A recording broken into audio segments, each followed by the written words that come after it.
Hello everybody, welcome to Ask Me Monday. I'm Vicki Howell and this is episode number 72.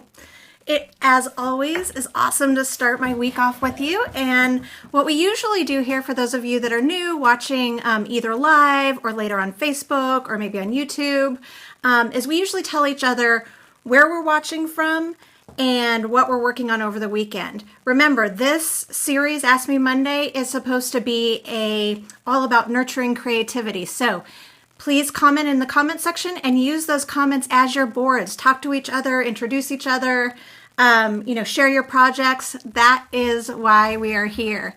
So also, if you like the topics or any of the topics, please feel free to share these videos. Sharing is caring and all of that.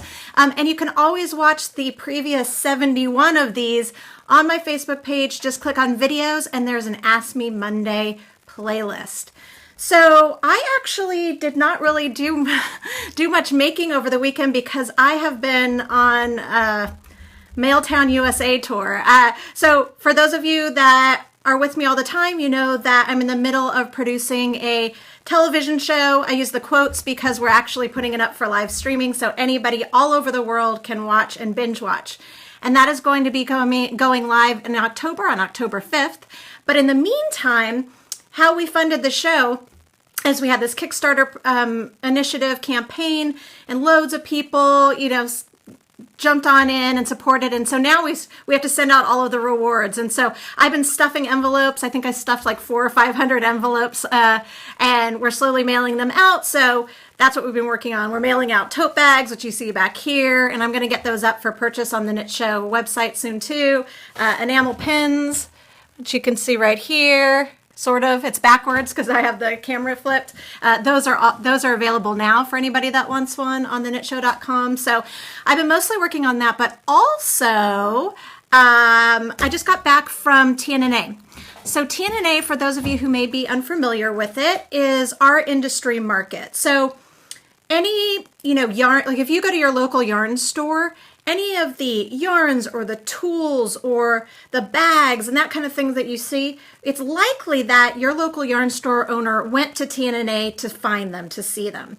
So we were there shooting a field piece for a segment for the Knit Show. So you'll see that. I think we're going to put it in episode 1, is just sort of, because the theme of episode 1 is going to be where the industry is now, where knitting is now, modern trends and that kind of thing. So we were shooting there, and it was a great experience. Thrilled to see how many people knew about the Knit Show and how many knitters and crocheters are really excited about it and were backers, and it was just all the good feels. So that was really fun. And then I came home and kind of hung out with the family. So hi Yasar, hi Ida from Alabama. Good to see you here. So in other news, literally, I just wanted to share some coverage that we've gotten recently. For my UK viewers, we're in a couple magazines right now. So Knitting Magazine, the most recent episode, again, I apologize, it's backwards, it's just how the camera faces. This article was written before we got funded, but they did a nice little article about the Knit Show Kickstarter campaign. So if you want to read a little bit about that, UK viewers, and I believe that we in the States eventually get this magazine. You can check that out now. We're also, another UK magazine that we're in right now is Simply Crochet. This one we definitely also get in the US. You can get it at like a Joann's or Barnes & Noble, but it's probably not there yet because it just came out in the UK. They did a really nice, really generous 2-page layout about just sort of like my crochet profession, and also, look, it's my little Ask Me Monday setup that you're looking at right now in my little studio. So that was kind of fun. So that is in Simply Crochet. So shout out to both Knitting and Simply Crochet. I really appreciate the support in the UK. We need that word of mouth. So thank you, thank you. Hi, Yasar from Turkey. Good to see you. Vicki in Missouri. Great having you here. Here in the States, the magazine of magazines is Vogue Knitting, as you may know. And this is actually the first magazine that mentions the Knit Show, not the Kickstarter campaign, but actually talks about the show. So That's pretty awesome. It explains everything. And Vogue Knitting has actually just joined on to be a backer, one of the major backers. So that's really helpful. We have some more backer spaces available. You can go to theknitshow.com to hear more about that. So what are you all making? Please tell each other. I don't have much crafty news to tell you. I did see a bunch of good stuff. I got some different yarns and tools at TNA, so I'll be showing those to you sort of throughout. And I did get to see in person my friends at Clover. And Clover, they are also backers of the Knit Show, and they are also bringing you today's Ask Me Monday. So we are today going to talk about Tunisian crochet. Tunisian crochet is kind of a mix of crochet and knitting and a little bit of weaving in the effect, and it's really fun. And the reason that I'm bringing it up today, some of you might remember it's been a long time, like a year and a half ago, on show number 25, I actually had Marcy Smith, the editor of Interweave Crochet, in my studio, and she showed how to do the Tunisian crochet simple stitch. So I'm not going to show you that today. I'm going to show you some different stitches, but if you are interested in that very basic first stitch, please go back to the playlist, look for episode number 25. Okay, it looks like you're telling me all about your projects. Amanda's making a crochet donut. That sounds like a win all the way around. Maybe it's a Twinkie Chan pattern. Good to see you as always, Chris. Martha's working on a zebra. Heather's excited to learn Tunisian crochet. All right, awesome. So first of all, I want to show you a new thing from Clover. It's not out yet, so it's kind of just a teaser, but I thought I would tell you because I'm pretty excited about it. So it's a Tunisian adjustable set in this canvas bag, and it comes with a bunch of different sizes. It starts at size E, so 3.5 millimeters, and it goes all the way up to, I believe, an 8 millimeter hook, which, depending on where you are, well, no, actually, I'm wrong. It's always an L, so from an E to an L. So it comes with that. It comes with different lengths of cords, depending on how wide of a project that you are working on. And then it comes with the stoppers. And I'm going to show you all how everything works right now. These will be available next month, and next month we'll be doing a project using these. I'm going to talk a little bit about that later when I do a giveaway of single hooks by themselves, Tunisian crochet hooks, so you guys can get working on it. So I'll talk about that in a second. But what I'm going to do now is I'm going to flip around the camera. Well, first I'm going to tell you what we're going to learn. Today we're going to focus on how to do the Tunisian crochet knit stitch and the Tunisian crochet purl stitch. So these are knitting terms, and I'm going to explain both of those later, but they mock those stitches-ish, and I'll explain that again in a second.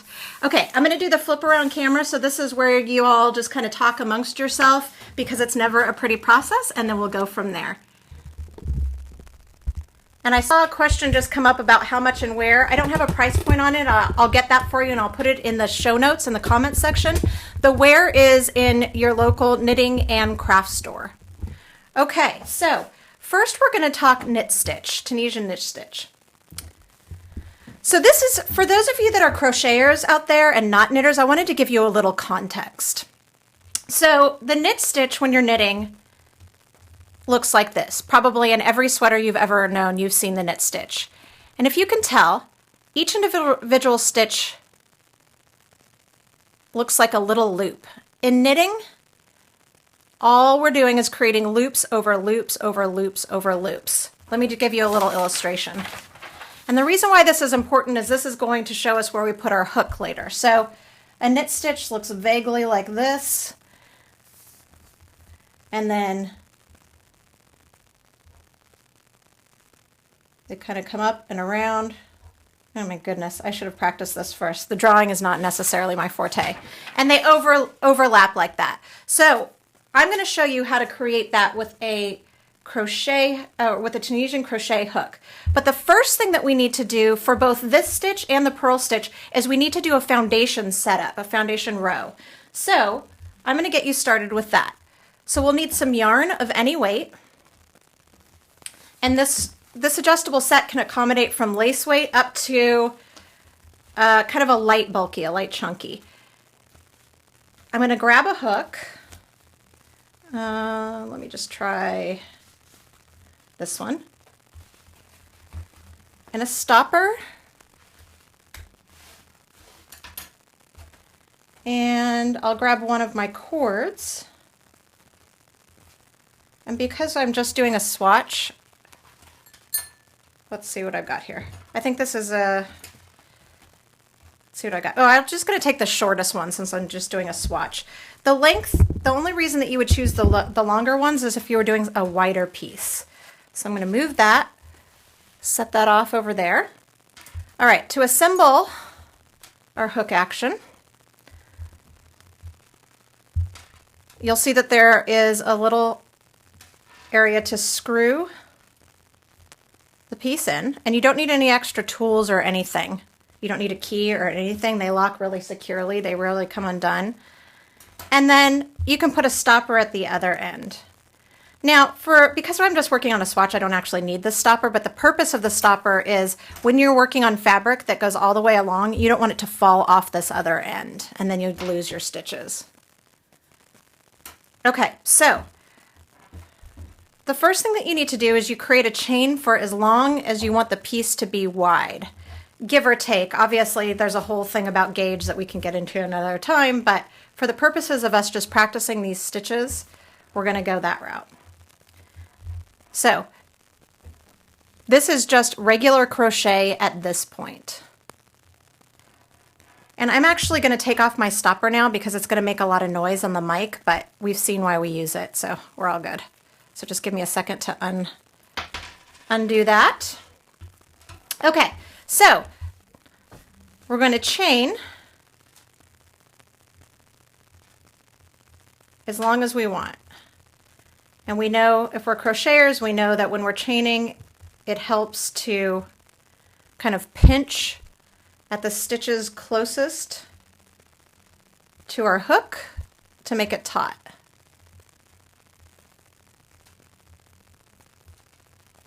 And I'm just kind of choosing an arbitrary number. Now you will notice that unlike a regular crochet hook, this doesn't have the place for the thumb, and that's because, well, I'll show you the reason in a second, but it would make for an uneven piece because the gauge would be uneven. So there's if you're a crocheter, there's a little bit of a adjustment just in feel, so you can get used to that. I see people still watching. Hi, Maxine, good to see you. Patty, great to see you from Florida. Perfect. And thanks to you that are sharing this video. I really appreciate the shares and spreading the word. Okay, so let's pretend this is how wide we want our piece. So we have our chain. So from here, so for every Tunisian row, regardless of what stitch you're working, one row is a two-step process. So it takes two passes, a forward and a backward. That also means that you're never working on the back of the fabric. Just a fun fact. Hey, it's Steve Piacenza, everyone. Hello, Steve from... He's the Mod Podge spokesman, along with Kathy Fillion. You may remember him from Creative Juice, from DIY Network, all around awesome guy. Okay, so from here we're going to pick up loops starting in the second chain from hook. So the first chain is this little guy. The one that's on the actual loop does not count. So we're going to go in this one. We're going to insert the hook. Let's see if I can get you over closer to the camera.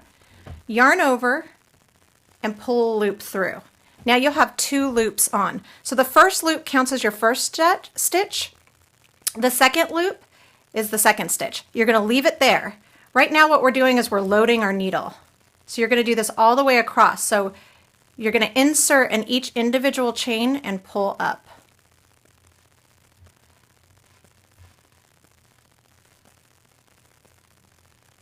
All the way across. Oh, I just saw someone log in from Greece. So nice to see you there. Welcome, welcome. Okay, so the great thing about this set too is because it's made for Tunisian crochet and you have to, insert your hook. Well, I guess you have to do that in all crochet. It's got a really pointy tip, which makes this really easy.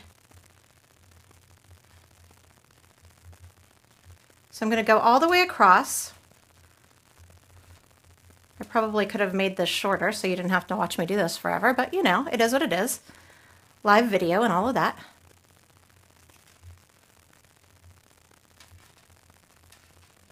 Okay, so I do this all the way to the end. And these stitches right here are how many stitches you have.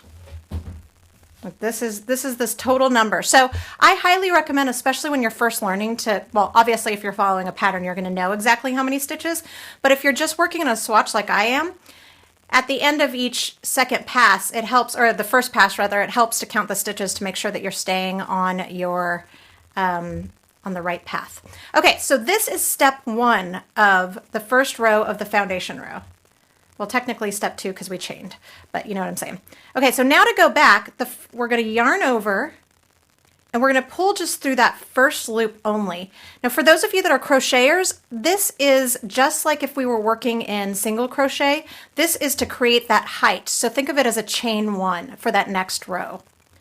All right, from here on, we're going to do the same thing all the way across, which is yarn over and pull through 2 loops.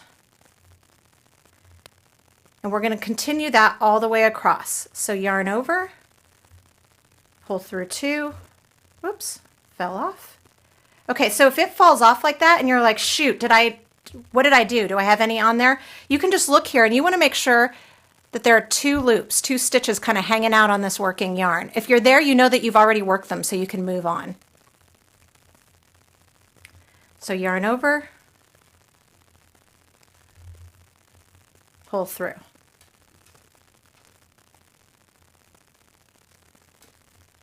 All the way across.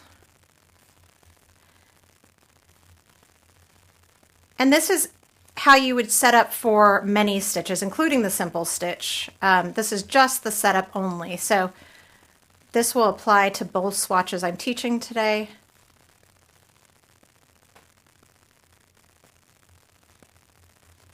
Can't tell if I got through 2, through 2, through 2, and our last one. Okay.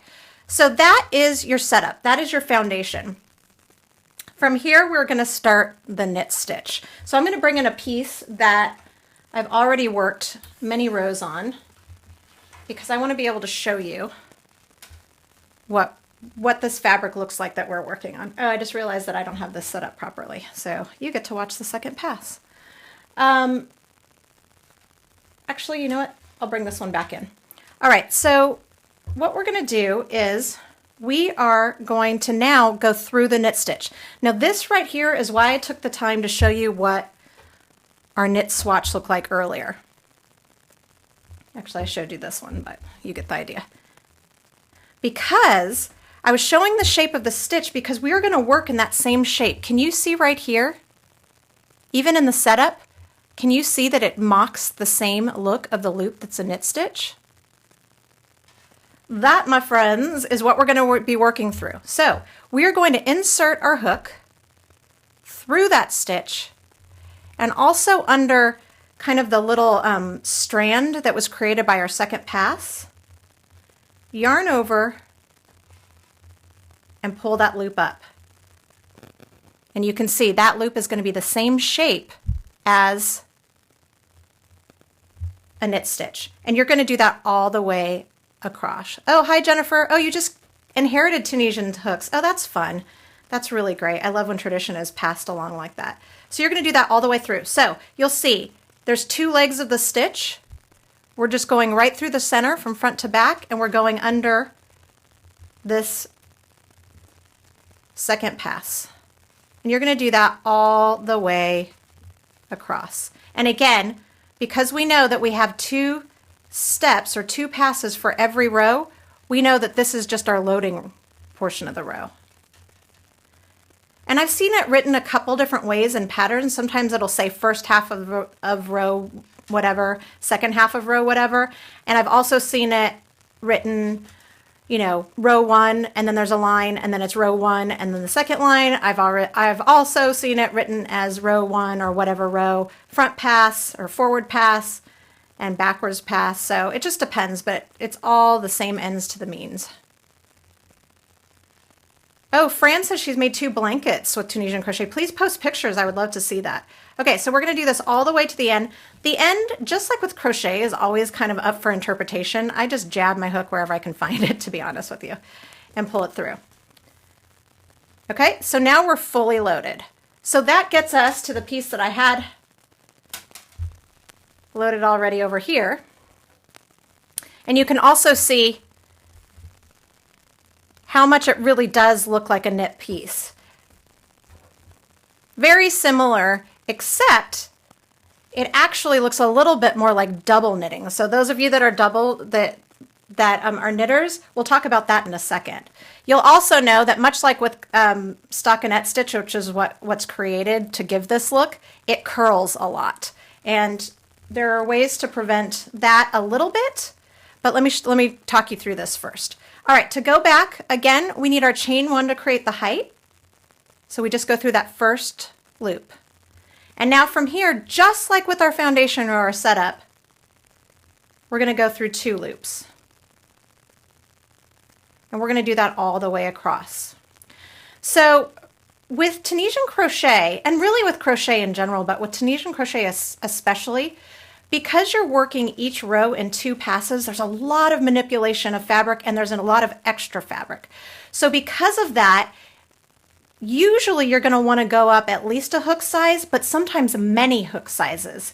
And this is where having an adjustable set really comes in handy, because depending on the construction of the yarn, you know, how you crochet, whether or not you're stressed out on that day, whatever, you may need to switch sizes. And I'm going to give you an example. So that was the second pass. That completes the row. So you can see on the way back, it's much more open. And it's us coming down and working underneath through this, which closes it up so that it looks more like knit stitch. So I'm going to show you another pass in a second, but I want to stop and show you. I worked my first piece with a smaller hook, and this is just a worsted weight. So normally with a worsted, I would use probably an H or an I. So I used an I hook, and look at how rolly it is. Now you're going to get some curling anyway. It's the nature of the stitch, but you can also see how tight this stitch is. It's too dense and tight. So for this second piece, the piece that I'm working on now, I went up 2 hook sizes. So this is a K, and it's much better. It's got a much better drape. Now, much like with knitting, with garter stitch, or excuse me, with stockinette stitch, which is the look that you're seeing here, if you don't want it to curl on the ends or on the sides, although this one doesn't curl as much on the sides, so on the ends, you would do a few rows of Tunisian Purl, which I'm about to show you, or another form of a stitch to counterbalance that. You also want to make sure to block it at the end. Okay, also, I want you to see that this is really a thick fabric. It's like double knitting because we are working in 2 passes. So you see the loops which create the front, but that second pass creates this kind of, if you look at it from the side, it almost looks like, I don't know, like a double crochet in construction. So each row has a double density. So you can keep that in mind, which makes it really awesome for blankets or hats or anything if you're working in, you know, in a really sort of, you need something to be a really warm garment. So play around with gauge because it's going to be different probably for everyone, although much easier than with regular crochet because we do have the hook to hold the stitches uniform. So I'm just going to show you this pass or a part of this pass one more time since we've already seen the backwards pass twice. So this first stitch counts as our first one, so we ignore it. So we're going to go in the next one. We see our little loop. We know what our little knit stitches look like. We go through it and under the bar that's the post that's created by that backwards pass, and we're going to bring up the loops. And this step again is what sort of closes this gap. You'll see these big gaps. And you just do that all the way around. And if you're having any viewabilities issues while you're watching live, please don't worry. You can watch this recorded version either on Facebook or YouTube after. Sometimes if you're watching on a tablet or a smartphone, there can be some issues. There doesn't seem to be as many issues if you watch on a desktop. Okay. And so you can kind of see the different aspects of different yarn crafts that I was talking about. Knitting, because you end up at one point having all of your stitches on a needle to hold it uniform. Weaving, because you're going in and out with your hook. And crochet, the obvious, because we're doing sort of yarn overs and pulls through. And you would just continue and all the way through until you get to the end. And that's all there is to it for knitting. So now let's talk purls. So a purl stitch is another knitting term.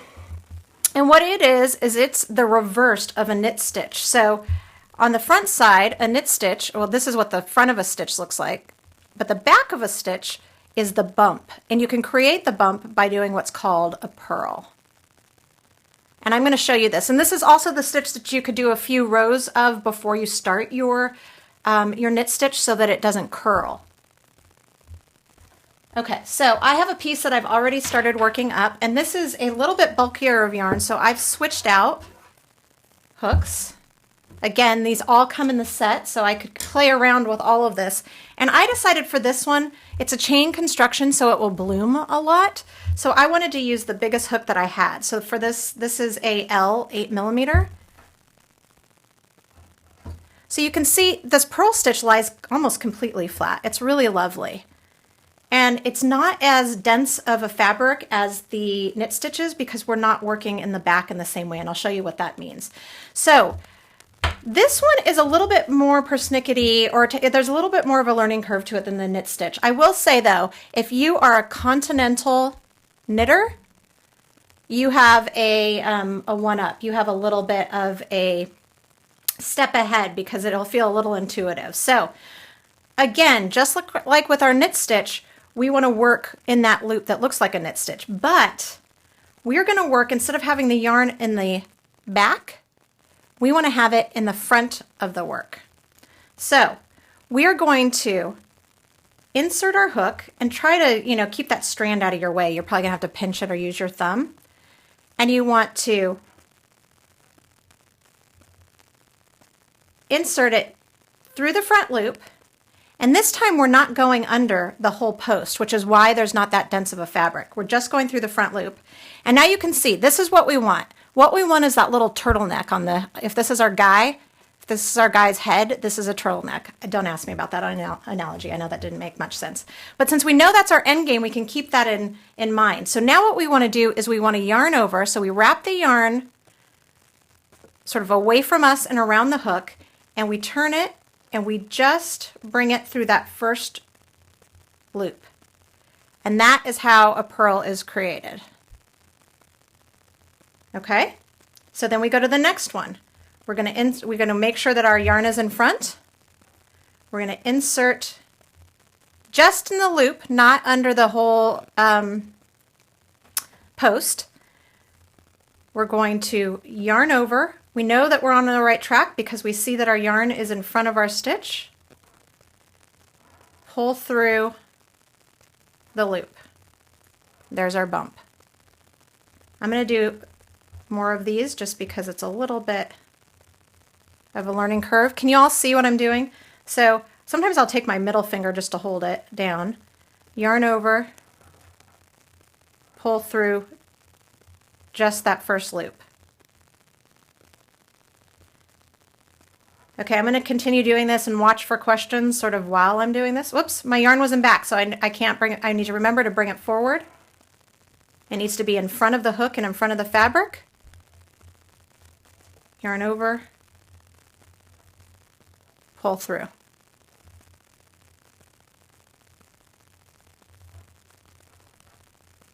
All the way across. And this is just the first pass of the purl row. And what this does is this fully loads our needle with all of the stitches.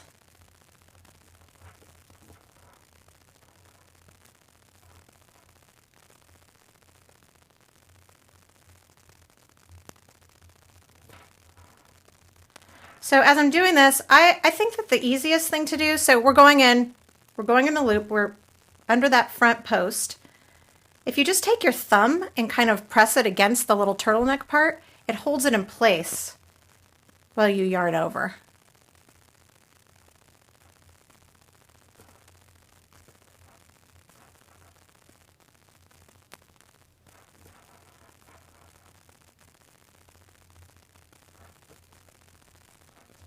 All the way to the end. I see some of you are just now joining. Please remember that you can always watch this video, the recorded version of this video, as soon as we're no longer live. You can watch it from the beginning. in case you missed something. And that can be found on my Facebook page. It's at Vicki Howell under the videos playlist. Okay, so I'm all the way to the end. The last one, again, what I always say in crochet is just jab it where you want. Yarn over, pull through. Okay, so just like when we were setting up our foundation, just like when we were working in knit stitch, you're going to do the same backward pass. That means the first stitch you're going to chain one, so that means just yarn over, pull through one loop, and then yarn over and pull through two loops all the way across. I left my stopper on this one so you can hear it dragging on the table.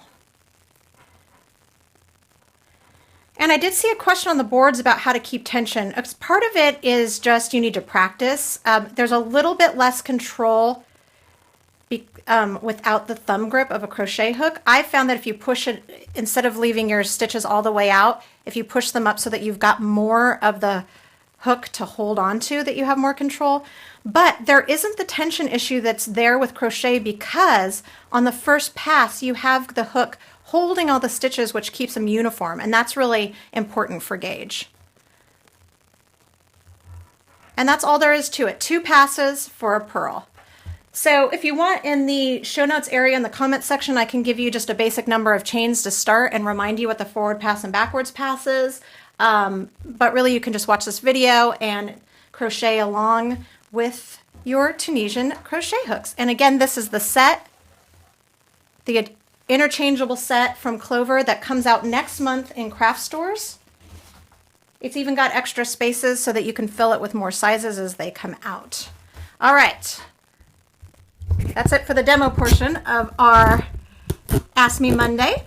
Now we get to talk giveaways. So I don't have any sets to give you away, but I'm going to try and get them for next month. But I do have, I can give away 2 of these hooks with a cord and a stopper. So what I'm going to do, what I like to do, is give away one right now live.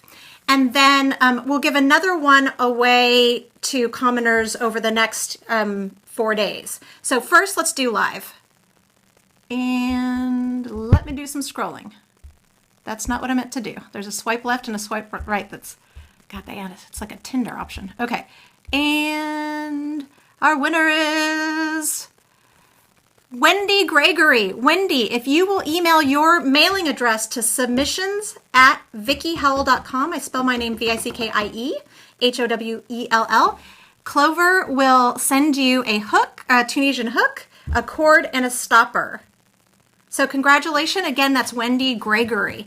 All right, for the rest of you, if you're watching live now or if you're watching later on YouTube or on Facebook, you can enter to win a hook, a cord, and a stopper by telling me what project you'd like me to teach next month. I'm going to give you an actual project to make in Tunisian crochet. Don't go crazy. I'm not making a sweater. This needs to be a beginner project. So tell me if you want it to be an eyeglass holder, a coaster, a washcloth, a scarf, whatever. Give me ideas, and the one that's the most popular I will choose, but also we will choose a winner from there. So you have from today until Thursday evening. Thursday, I believe, is the 22nd of, what month are we in? June, to post your comments here on the Facebook page. Go to Facebook if you're watching on YouTube.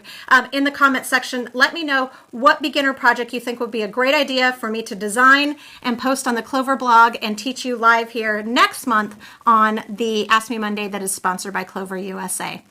All right, it looks like, you know, do you remember when these shows used to be like 15 to 20 minutes long? And now like I just keep adding more content and more content, and they're consistently over 30 minutes.